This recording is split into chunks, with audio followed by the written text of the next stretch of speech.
Hello friends, welcome to SSC coaching centre. दोस्तों, आज मैं आपके लिए गणित के वो प्रश्न लेकर के आया हूं जो 100% श्योर है एग्जाम में आने ही वाला है।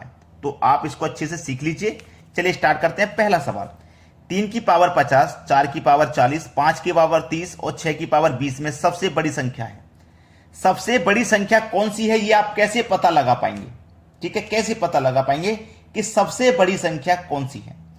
इसको करने के दो तरीके हैं। या तो आप ये जो पावर दी गई है ना, इनका HCF ले लीजिए। ठीक है, ये जो पावर दी गई है ना, इनका आप या तो HCF ले लो। ठीक है, या फिर डायरेक्ट अगर आपकी कैलकुलेशन अच्छी है तो डायरेक्ट कर लो। जैसे कि 3 की पावर 50 है, मैं आपको बताऊं 3 की पावर 50। अब इस 50 को आप क्या करोगे, दो पार्टों में अलग कर लोगे, क्योंकि पावर के ऊपर पावर होती है तो मल्टीप्लाई हो जाता है।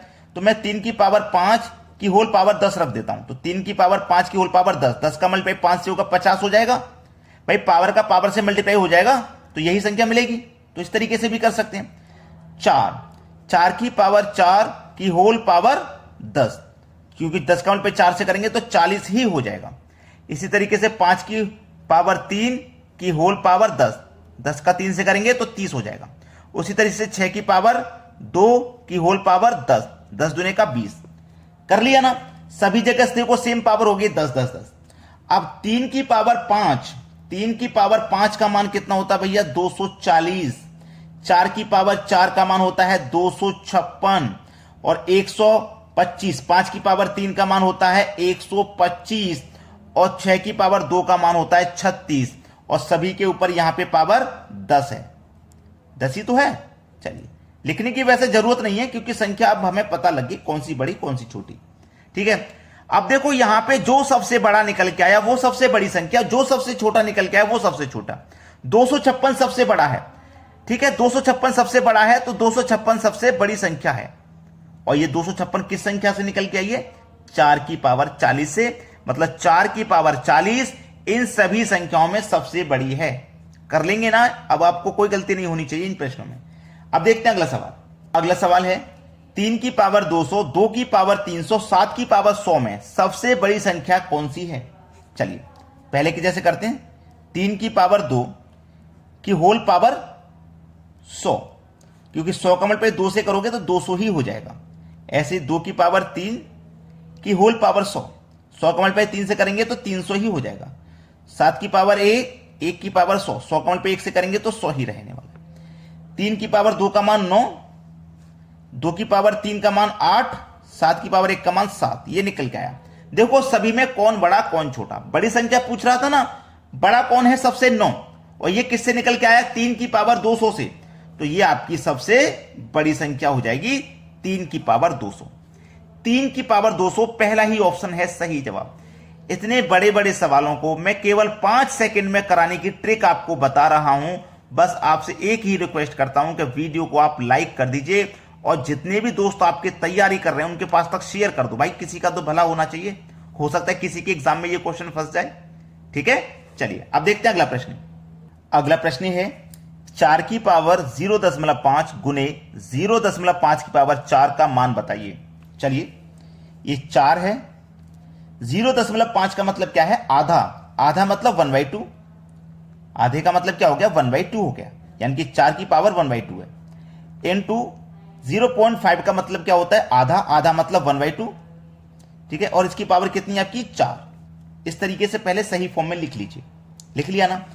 अब देखो 4 की पावर 1/2, किसी भी संख्या की पावर 1/2 है, उसका मतलब क्या होता है? Square root. यानी कि आप 4 के ऊपर स्क्वायर रूट लगा सकते हैं। जैसे मान लो 4 हो चाहे कोई भी संख्या हो, मान लीजिए 6 की पावर 1/2 है, तो इसका मतलब क्या हो जाएगा? स्क्वायर रूट में 6।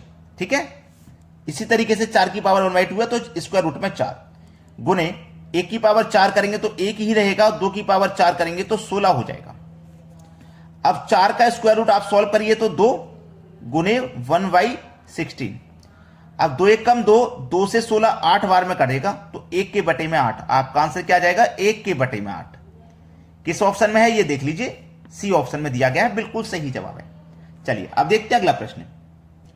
अगला प्रश्न है स्क्वायर रूट में 3, स्क्वायर रूट में 3, स्क्वायर रूट में 3, और ये अनंत तक चलता हुआ जा रहा है। इनफाइनाइट का साइन लगा हुआ है, इसका मतलब है ये अनंत तक चलता हुआ जाएगा, रुकेगा नहीं, कहीं पे भी चलता ही चला जाएगा। अब एक ही संख्या जिसके पीछे ना कोई प्लस का साइन है ना ही माइनस का साइन है, सेम वही संख्या अगर चलती हुई चली जाए अनंत तक, तो उस संख्या का आंसर वही संख्या होती है स्वयं, यानी कि इसका आंसर 3 ही है। ठीक है, कोई भी संख्या हो, अगर 5 चलती हुई जा रही हो तो 5 आंसर होती है, 4 चलती हुई जा रही होती बिल्कुल इसी फॉर्म में 4 आंसर होगी। जो संख्या चलती हुई जा रही है वही उसका आंसर है।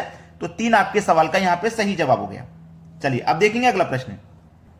अगला प्रश्न है √30 प्लस √30 प्लस √30 प्लस, और ये इनफाइनाइट तक जा रहा है। अगर इस प्रश्न में प्लस का साइन नहीं होता, √30 चलता जाता पिछले क्वेश्चन के जैसे, तो 30 ही आंसर होता। लेकिन अब यहां पे प्लस साथ में चल रहा है, प्लस प्लस प्लस चले या माइनस माइनस चले, तो उसे कैसे करना है वो सीख लीजिए। आपको ये संख्या लेनी है 30, ले लिया ना। इसके आपको करने हैं सह अभाज्य गुणनखंड, सह अभाज्य। ठीक है, सह अभाज्य गुणनखंड करने हैं, सह अभाज्य। अब सह अभाज्य गुणनखंड क्या होते हैं? 30 के आपको ऐसे फैक्टर करने हैं जिनके बीच का अंतर 1 आ जाए। सह अभाज्य गुणनखंड वो होते हैं जिनके बीच का अंतर 1 होता है। जैसे मैं 30 के गुणनखंड करूंगा, 6 पंजे 30, 6 और 5 के बीच का अंतर 1 आ गया, वही हमारे सह अभाज्य गुणनखंड होते हैं जिनके बीच का अंतर 1 आ जाए। 6 पंजे 30, 30 के फैक्टर हो चुके। अब आपसे पूछ रहा है यहां पे आंसर क्या है। जब संख्या प्लस प्लस प्लस में चले, जब संख्या प्लस में चले तो गुणनखंड की बड़ी वाली संख्या आंसर होती है। बड़ी वाली संख्या 6 है, मतलब आपका आंसर 6 है। ठीक है, आपका आंसर क्या हो गया? 6। अगर संख्या प्लस की जगह माइनस में चलती, जैसे 30 minus 30 minus 30 minus minus minus में चलती जाती, तो फैक्टर का छोटा संख्या आंसर होता है। बस इतना काम करना है। प्लस में चले तो बड़ी संख्या आंसर, और माइनस में चले तो छोटी संख्या आंसर। क्लियर हो गया ना सभी को? अब देखते हैं अगला प्रश्न। अगला प्रश्न है 6 की पावर 333, 7 की पावर 222, 8 की पावर 111 में अभाज्य गुणनखंडों की संख्या है। अभाज्य गुणनखंड की संख्या कितनी है? यह प्रश्न बहुत कम बच्चे बना पाते हैं। आज सभी बच्चे बना पाएंगे, जितने बच्चे इस वीडियो को देख रहे हैं सभी बना पाएंगे। और देखने के बाद उन लोगों तक शेयर जरूर कर देना जो नहीं बना पाते हैं। चलिए, आपको क्या करने हैं, इनके फैक्टर करने हैं। तो 6 का फैक्टर हो जाएगा 2 गुने 3 6, 7 का फैक्टर हो जाएगा 7 गुने 1, और 8 का फैक्टर हो जाएगा 2 गुने 2 4, और गुने 2 8। ये फैक्टर हो गए। लेकिन एक बात याद रखना कि 7 का फैक्टर 1 से हो रहा है। 1 से फैक्टर कभी नहीं बनता, कभी भी आपको 1 से फैक्टर नहीं करना है। ठीक है, कभी भी नहीं करना, तो इसको छोड़ेंगे आप। चलिए अब देखो 6 के फैक्टर कितने हुए हैं? 2 और 3 में, यानी कि 2 संख्याओं में हुए हैं। 2 और 3 2 संख्या ही तो है, 2 संख्या है। तो 2 का मल्टीप्लाई भी पावर से कर दो। 2 त्रिक 6, 2 त्रिक 6, 2 त्रिक 6, पावर से कर देना है। कर दिया ना। 7 और 1 ये 2 संख्या फैक्टर नहीं है, आपको केवल इनकी पावर ही रख देनी है। जिस संख्या का मल्टीप्लाई फैक्टर 1 से हो उसको छोड़ देना है, उसकी केवल पावर लिख दीजिए। ठीक है, अब यहां पे 1 2 3 कितने फैक्टर हैं? 3। तो 3 का मल्टीप्लाई करो, 3 1 कम 3, 3 1 कम 3, 3 1 कम 3, पावर से कर देना है। अब क्या करोगे, सभी को जोड़ दीजिए, बस आंसर आ गया। 6 और 2 8, 8 और 3 11, कैरी का 1। 6 और 2 8 और 3 11, कैरी का 1 12, कैरी का फिर से 1। 6 और 2 8 और 3 11, कैरी का 1 12, 1221 पहला ऑप्शन सही जवाब है। कर लेंगे ना आज के बाद ये प्रश्न, आपको कभी परेशान नहीं करने का। अब देखते हैं अगला सवाल। अगला प्रश्न है 3 की पावर 11, 3 की पावर 12, 3 की पावर 13, 3 की पावर 14 किससे विभाजित है? अब इन सभी संख्याओं में 3 की पावर 11 है, इसमें भी 3 की पावर 11 है, इसमें भी 3 की पावर 11 है, और इसमें भी 11 है। तो 3 की पावर 11 कॉमन आ जाएगा बाहर। यहां से पूरा 3 की पावर 11 चला गया, तो यहां पर केवल 1 बचा। प्लस 3 की पावर 11 चला गया, 12 में से 11 चला गया ना, तो 3 की पावर 1 बचा। यहां 3 की पावर 11 चला गया, 13 में से 11 चला गया तो 2 बचा, और यहां 11 चला गया तो 3 की पावर 3 बचा। अब इसको हल कीजिए।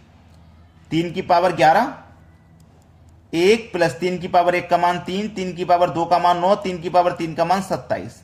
कर लिया सॉल्व।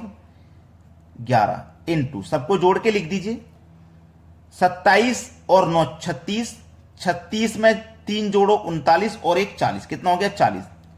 अब देखिएगा इस 40 को कौन सा ऑप्शन ऐसा है जो पूरा पूरा काट सकता है?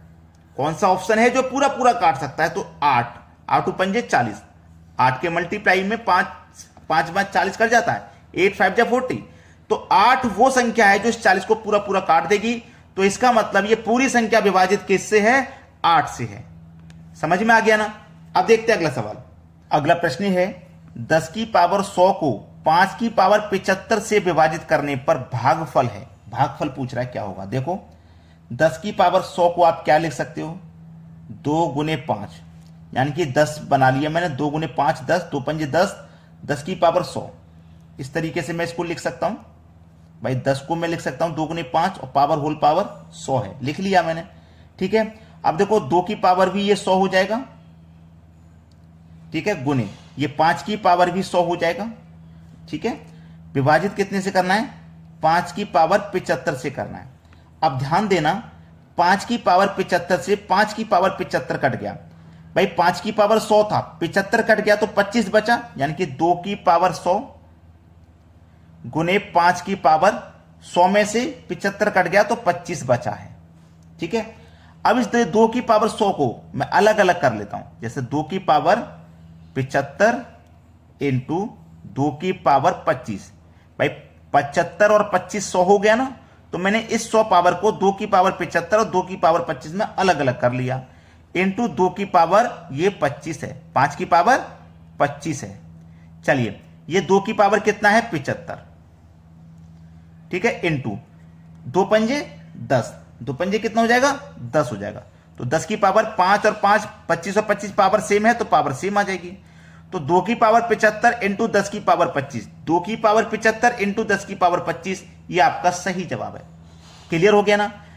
बस आपको ये सवाल करना आना चाहिए। एग्जाम में यही सवाल अगर दिया जाए तो कितने बच्चे हैं कर पाएंगे? कमेंट बॉक्स में बता देना। और जिन बच्चों ने अभी तक लाइक नहीं किया, वीडियो को लाइक कर दीजिए और शेयर कर दीजिए सभी बच्चों तक, ताकि सभी बच्चे सीख जाएं। लेकिन हाँ, एक बात याद रखना, केवल देखने से आप नहीं सीखोगे, आपको प्रैक्टिस भी करनी होती है। इन प्रश्नों को खुद से सॉल्व करना होता, तब सीखते हैं आप। प्रैक्टिस जरूर करना, यह बात ध्यान रखनी है आपको। ठीक है दोस्तों, धन्यवाद।